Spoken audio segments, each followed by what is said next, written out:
So I'm Mitchell Robinson. I'm an instructor at the Martinos Center in the optics group. And my work focuses on developing diffuse optical instrumentation to measure cerebral physiology. So we develop near-infrared spectroscopy devices, diffuse correlation spectroscopy devices that allow us to look at brain health through the lens of hemodynamics. One of the things we're working on in the lab is what we're calling the FlexNIRS. It's a printable, flexible circuit board. That we can put almost anywhere on the body. I mean, we've used it for cerebral oxygenation measurements. We've done muscle oxygenation measurements during cycling exercise.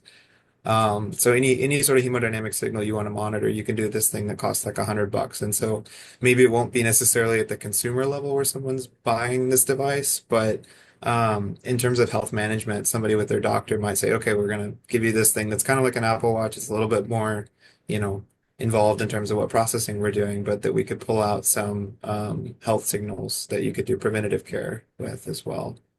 And so for home health, it could be a quite empowering tool to just measure hemodynamic signals. So if someone has a condition where the body metabolism or the oxygenation or the blood delivery is compromised. So I could think of in diabetes we've seen peripheral artery disease, and so if you're interested in understanding how that's developing in a particular patient, you could measure longitudinally the hemoglobin signal from some muscle bed that may be affected by peripheral artery disease. And so maybe that's another signal that we can use to sort of guide therapies or guide treatments that could enhance understanding and also just overall health.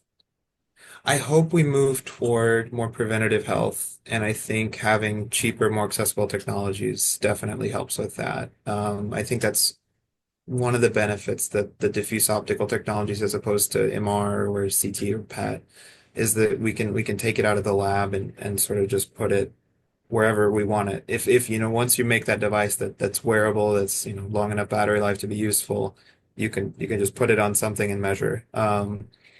And so I hope that we could use it to find some of these signals that are helpful in preventative health.